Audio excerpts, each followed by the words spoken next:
Welcome to Mee TV news. Medak medical కళాశాల తెచ్చింది BRS ప్రభుత్వం అని పాత పండ్లకు కొబ్బరికాయలు కొడుతూ కాంగ్రెస్ ప్రభుత్వం గొప్పలు చెప్పుకుంటుందని మాజీ ఎమ్మెల్యే బీఆర్ఎస్ జిల్లా అధ్యక్షురాలు పద్మా దేవేందర్ రెడ్డి అన్నారు.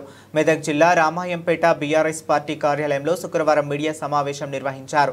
రామాయంపేట మున్సిపాలిటీ అభివృద్ధి గతంలో కేటాయించిన నిధులకే మళ్లీ కొబ్బరికాయలు కొడుతున్నారని ఆరోపించారు. ఈ కార్యక్రమంలో రామాయంపేట సొసైటీ చైర్మన్ బాదే చంద్రం, మాజీ మున్సిపల్ చైర్మన్ పల్లె జితేందర్ గౌడ్, మున్సిపల్ మాజీ వైస్ చైర్మన్ పుట్టి విజయలక్ష్మి, యాదగిరి, టీఆర్ఎస్ సీనియర్ నాయకులు పుట్టి యాదగిరి తదితరులు పాల్గొన్నారు.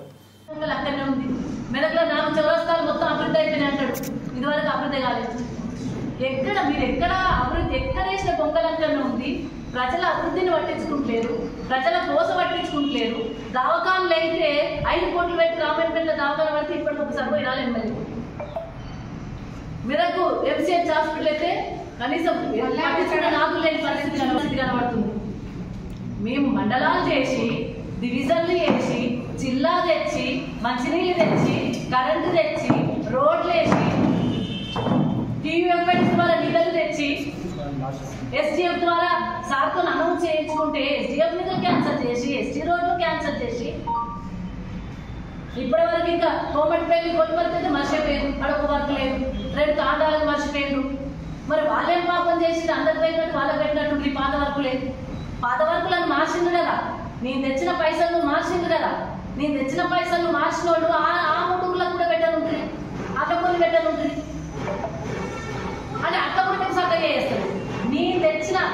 నేను డెవలప్మెంట్ కోసం టీయూఎఫ్ఐడిసి నిధులను తెచ్చిన వాటిని కూడా మీకు సమానంగా చేస్తలేదు.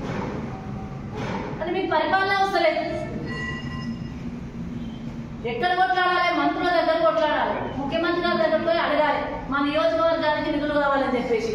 మీరేం చేస్తుండ్రు? ఇక్కడ ఏం నిధులు ఉన్నాయి వాటిని తీసుకోబడిగా కొట్టేద్దామని.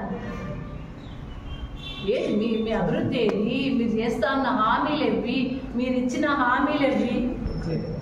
ఆ ఎంఆర్ఓ ఆఫీస్ ఇబ్బంది అవుతుందని కోర్టుగా పెట్టినాం మనం అక్కడికి. అది ఊరిపోయే పరిస్థితి ఉంది, దాన్ని పట్టించుకున్నట్లేదు. ఇంటిగ్రేటెడ్ మార్కెట్ అక్కడ అయిపోయింది, వైకుంఠధామం ఆగిపోయింది, ఆఫీస్ ఇంకా స్టార్ట్ కాలేదు. ఏమన్నా కొబ్బరికాయలకే పరిమితం. వెటర్నరీ హాస్పిటల్ కూడా అయిపోయింది. ఓన్లీ కొబ్బరికాయలు కొట్టుకుంటా పాత వర్కులకు కొత్త పూట పూతేంది, ఓన్లీ బోర్డైంది. ఇన్ని వర్క్స్ను మనం తెచ్చిన కొబ్బరికాయలు కొట్టి నేను తెచ్చినా అని చెప్పి రామాయణపేట వల్ల ఒక షాప్ చేస్తుంది. మీ ప్రొసీడింగ్ ఈ టీయూఎఫ్ఐడిసి నిధులకు సంబంధించి నేను ఒకటే అడుగుతున్నా. 20 కోట్లకు సంబంధించి నేను నా ప్రొసీడింగ్ చూపెడతా. మేము తెచ్చిన ప్రొసీడింగ్ చూపెడతా. మీ కొత్త ప్రొసీడింగ్ ఏంటి? మీరు చూపెట్టే 20 కోట్ల వరకు, 9 కోట్ల వరకు, 10 కోట్ల వరకులని కోట్లకే పరిమితమైన, మీ నోటి మాటకే పరిమితమైన మీ కోట్లు అనేది ఎక్కడికి తెచ్చిండ్రు, ఎప్పుడు తెచ్చిండ్రు, మీ ప్రొసీడింగ్ కాపీ ఏది? రామాయంపేట టౌన్ కి ఇప్పటి వరకు 1 రూపాయి కూడా ఇవ్వలేదు. ఇచ్చిన వాటికి కొత్త పూత పెట్టుకుంటూ పోతున్నారు. ఆ పూతలో కూడా పూతలు పెట్టింది. మళ్ళా కొమటిపల్లికి లేదు, గొల్పర్తికి లేదు, 6వ వార్డుకి లేదు, 2 తాండాలకు లేదు. ఇదెక్కడన్నా అట్లా కూడా మీకు కరెక్ట్ పూత పెట్టేస్తలేదు. మీరు తెచ్చిన నిధులకు కూడా మీకు కరెక్ట్ పూత పెట్టేస్తలేదు. ఇదివరకు ఇచ్చిన ఏ వర్క్ కూడా ఏడీ ఆఫీస్ లేదు, డివిజన్ లేదు. డివిజన్ ఇచ్చిన వాటికి కనీసం రిజిస్టర్ చేయించుకోలేరా? స్టేడియం అనౌన్స్ చేసినప్పుడు గవర్నమెంట్ లా ఒక ముఖ్యమంత్రి స్వయంగా వచ్చి RDO office division office announce చేసినప్పుడు నెక్స్ట్ డే తర్వాతనే పోయి మీరు దాన్ని ఫాలోఅప్ చేసుకోరా? డివిజన్ అనౌన్స్ అయింది కదా, ఫాలోఅప్ చేసుకోవాలన్నమాట. అది అంటే అవి చేయరు. ఎంతసేపు 10 ఏళ్లలో మీరు చేసిన అభివృద్ధిలో కలిసి 1% చేయండి చాలు, 1% చేస్తలేదు.